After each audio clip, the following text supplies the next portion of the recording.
دوستو ٹیکساس آبادی اور رقبے کے لحاظ سے امریکہ کی دوسری بڑی ریاست ہے۔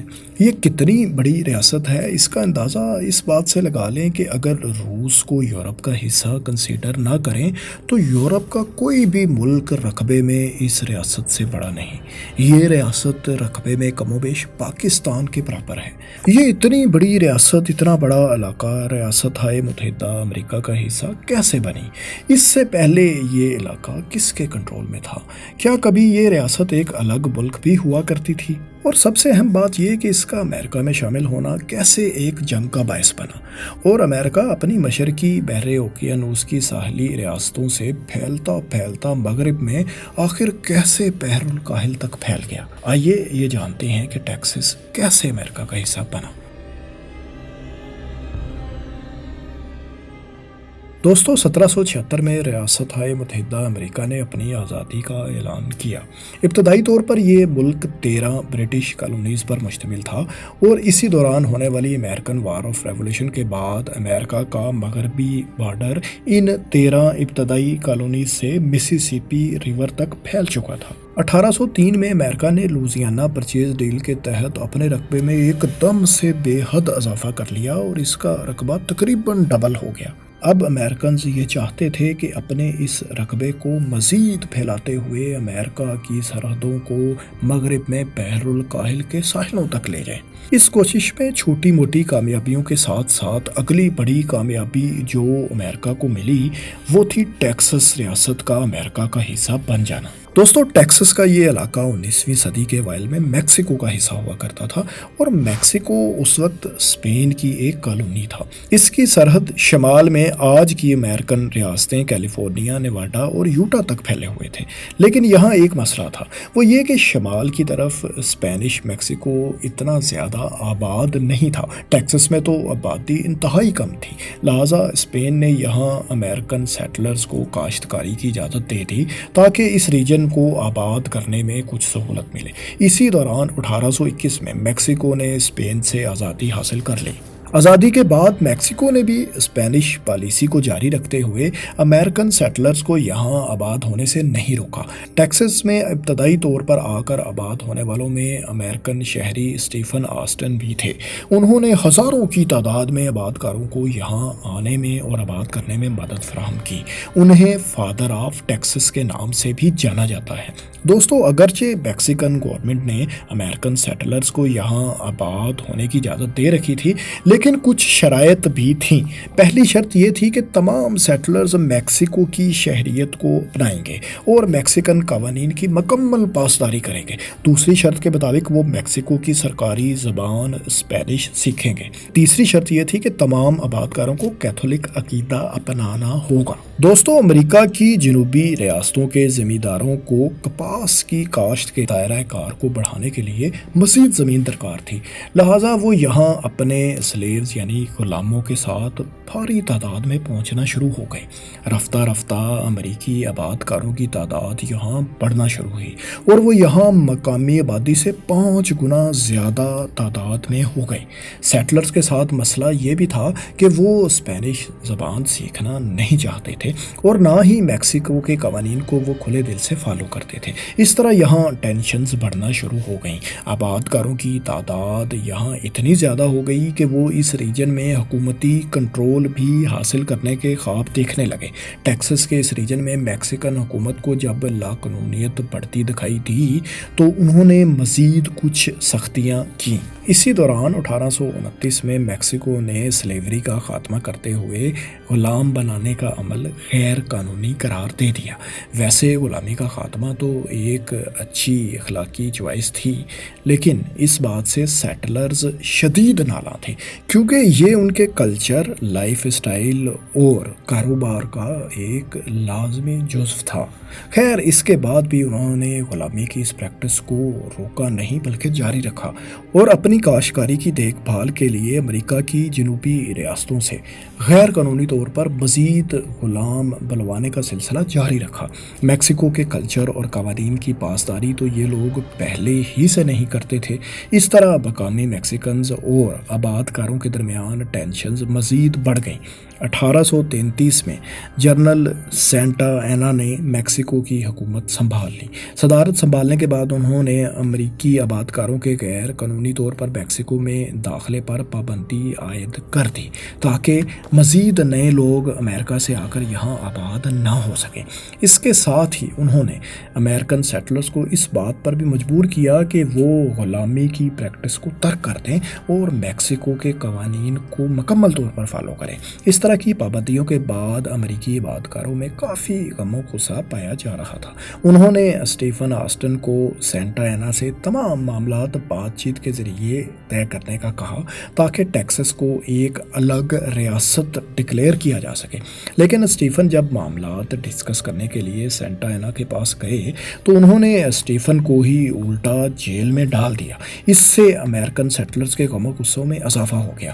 وہ بغاوت پر اتر آئے اور قانون کو اپنے ہاتھ میں لینا شروع کر دیا۔ 1835 میں ان باغیوں نے یہاں اپنی حکومت بھی قائم کر لی۔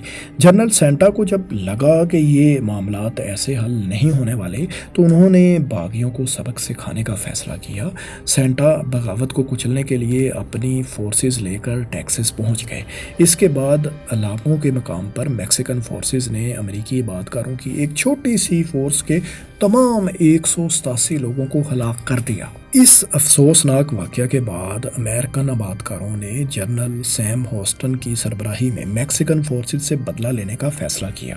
باغی 1836 میں بیٹل آف سین جیسنٹو میں آرام کرتی ہوئی جنرل سینٹا اینا کی فورسز پر ٹوٹ پڑے اور انہیں شکست ماننے پر مجبور کر دیا۔ باغیوں نے سینٹا کو زبردستی ٹیکساس کی آزادی ماننے پر بھی مجبور کیا۔ یوں ٹیکساس میکسیکو سے علیحدہ ہو گیا اور ایک ریپبلک یا الگ ملک بن گیا۔ اس کے بعد same Houston republic of Houston کے خود پہلے صدر بن گئے۔ ٹیکساس کی آزادی کے بعد اب اگلا مسئلہ تھا کہ کیا یہ ریپبلک ایک آزاد ریاست کے طور پر رہے گا یا پھر امریکی اتحاد کا حصہ بن جائے گا۔ اس صورتحال میں ٹیکسنز یعنی امریکن آباد کاروں کا خیال تھا کہ وہ امریکہ میں ایک ریاست کے طور پر شامل ہو جائیں۔ یہ بات درست بھی معلوم ہوتی تھی کیونکہ زیادہ تر سیٹلرز امریکی ہی تھے، لیکن دوستوں یہ معاملہ اتنا بھی سیدھا نہیں تھا۔ باوجود اس کے کہ ٹیکساس امریکہ کے ساتھ شامل ہونا چاہتا تھا، امریکہ میں کچھ ریاستوں کا اس پر اختلاف تھا۔ شمالی ریاستیں ہرگز یہ نہیں چاہتی تھیں کہ ایک مزید ایسی ریاست امریکہ میں شامل ہو جو سلیوری یعنی غلامی کی حمایت کرتی ہے۔ انہیں خطرہ تھا کہ اس طرح سلیوری میں مزید اضافہ ہوگا۔ اس کے برعکس جنوبی ریاستیں ٹیکساس کو یونین میں شامل کرنے کی حامی تھیں تاکہ سلیوری کو مزید پروموٹ کیا جا سکے۔ یہاں آپ کو یہ بھی بتا دیں کہ مشہور امریکی سیاستدان ابراہم لنکن جو بعد میں امریکہ کے صدر بھی بنے، ٹیکساس کی امریکی یونین میں شمولیت کے مخالف تھے۔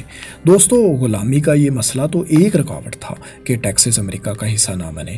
دوسری رکاوٹ یہ تھی کہ ٹیکساس کو امریکہ میں شامل کرنے کی صورت میں میکسیکو کے ساتھ جنگ کا خطرہ بھی تھا، اور اس جنگ کا انڈیا جنرل سینٹا پہلے ہی دے چکے تھے کہ اگر امریکہ نے ٹیکساس کو انیکس کیا، اپنا حصہ بنایا، تو یہ ایکٹ آف وار تصور کیا جائے گا۔ اس مسئلے پر امریکہ کی سیاسی پارٹیز کے درمیان بھی اختلاف تھا۔ جیمز پولک جو بعد میں 1845 میں امریکی صدر بھی بنے، انیکسیشن کے حامی تھے، جبکہ ان کے مخالف امیدوار ہنری کلے ہرگز نہیں چاہتے تھے کہ ٹیکساس امریکی یونین کا حصہ بنے۔ دوستو یہ اختلاف تقریباً 9 سال تک جاری رہا اور بالآخر 1845 میں امریکی کانگریس نے ٹیکساس کو ریاست کے طور پر امریکی اتحاد میں شامل کرنے کی قرارداد منظور کر لی۔ دوستو یہاں تک تو بات ٹھیک ہے، لیکن اس کے بعد وہی ہوا جس کا ڈر تھا۔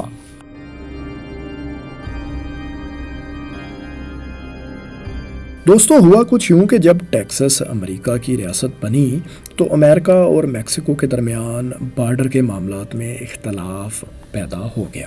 جب ٹیکساس آزاد ہوا تو اس وقت اس کے بارڈرز کلیئر نہیں تھے، لیکن جب امریکہ کی ریاست بنا تو امریکہ کا موقف تھا کہ اس ریاست کا جنوبی بارڈر ریور ریو گرینڈے ہے، جبکہ اس کے برعکس میکسیکو کا موقف تھا کہ ٹیکساس کا جنوبی بارڈر نیوسس ریور ہے جو ریو گرینڈے ریور سے کافی شمال میں تھا۔ اس پر مزید یہ کہ جیمز پولک امریکہ کو ویسٹ کوسٹ تک جلد از جلد پھیلانے کے بھی خواہاں تھے۔ دوستو، ٹیکساس کو امریکہ کی ریاست بنانے کے بعد امریکن پریزیڈنٹ نے ایک سیکرٹ مشن میکسیکو بھیجا۔ اس مشن کا مقصد تھا کہ میکسیکو سے کیلیفورنیا اور نیو میکسیکو کے علاقوں کی خریداری کر لی جائے۔ امریکی صدر زیادہ سے زیادہ $30 ملین کے عوض یہ دونوں علاقے میکسیکو سے خریدنا چاہتے تھے، لیکن انہیں کامیابی نہیں ملی اور میکسیکو نے بیچنے سے انکار کر دیا۔ دوستو، اس کے بعد امریکی صدر نے 1846 میں اپنی فوجیں نیوسس ریور اور ریو گرینڈے ریور کے درمیان ڈسپیوٹڈ ریجن کا کنٹرول حاصل کرنے کے لیے اتار دیں۔ یہاں امریکن فوج کی پیش قدمی کو دیکھتے ہوئے میکسیکن فورسز نے حملہ کر دیا اور تقریباً 16 امریکی فوجی جان سے گئے۔ اس واقعے کے بعد امریکی صدر کے غم و غصے میں اضافہ ہوا اور انہوں نے میکسیکو کے ساتھ جنگ کا اعلان کر دیا۔ یہ جنگ اگلے 2 سال تک جاری رہی اور اپنی اس مہم میں امریکی فوج نے شمالی حصے میں نیو میکسیکو اور کیلیفورنیا وغیرہ کا کنٹرول بہت کم مزاحمت کے بعد حاصل کر لیا، لیکن امریکی افواج جب وسطی میکسیکو تک پہنچیں تو یہاں انہیں شدید مزاحمت کا سامنا کرنا پڑا۔ بہرحال امریکہ نے 1847 کے آخر میں میکسیکو سٹی، جو آج کے میکسیکو کا دارالحکومت ہے، بھی اپنے کنٹرول میں کر لیا تھا۔ اس کے بعد امریکہ اور میکسیکو کے درمیان 1848 میں جنگ بندی کا معاہدہ عمل میں آیا۔ اس جنگ کے بعد ٹیکساس کا جنوبی بارڈر ریو گرینڈے ریور کو ہی مان لیا گیا۔ اس کے علاوہ امریکہ نے اپنے رقبے میں شمالی میکسیکو کا بہت سا علاقہ شامل کر لیا اور وہ ایسٹ کوسٹ یعنی مشرقی ساحلوں سے ویسٹ کوسٹ یعنی مغربی ساحلوں تک پہنچ چکا تھا۔ شمالی میکسیکو کے اس خطے میں آج کے کیلیفورنیا، نیواڈا، یوٹا اور نیو میکسیکو جیسی امریکی اسٹیٹس شامل ہیں۔ دوستو، یہ تھی کہانی کہ کیسے ٹیکساس نے آزادی حاصل کی اور کیسے اس کی امریکہ کی یونین میں شمولیت ہوئی اور کیسے اس کے بعد جنگ ہوئی، جس میں جیت کے بعد امریکہ نے کیسے اپنے رقبے میں بہت بڑا اضافہ کیا اور کیسے مشرقی ساحلوں سے اپنے بارڈر کو بڑھاتے بڑھاتے مغربی ساحلوں تک لے گئے۔ آنے والے سالوں میں امریکہ نے اوریگون ٹیریٹری بھی برطانیہ سے حاصل کر کے اپنے رقبے میں شامل کی۔ مزید کچھ علاقوں کے ساتھ 1867 میں امریکہ نے اپنی رقبے کے لحاظ سے سب سے بڑی ریاست الاسکا بھی روس سے ایک معاہدے کے تحت خرید لی اور گریٹر امریکہ، جس کے بارڈر مشرق میں بحر اوقیانوس سے لے کر مغرب میں بحر الکاہل تک پھیلے ہوئے ہیں، وجود میں آیا۔ الاسکا پرچیز پر ہم الگ سے بھی ایک ویڈیو کر چکے ہیں، آپ آئی بٹن پر کلک کر کے دیکھ سکتے ہیں۔ دوستو، کیسی لگی یہ ویڈیو آپ کو؟ کمنٹس میں اپنی رائے سے آگاہ کریں اور اس طرح کی مزید دلچسپ اور معلوماتی ویڈیوز دیکھنے کے لیے ہمارے چینل کو بھی سبسکرائب کر لیں۔ شکریہ۔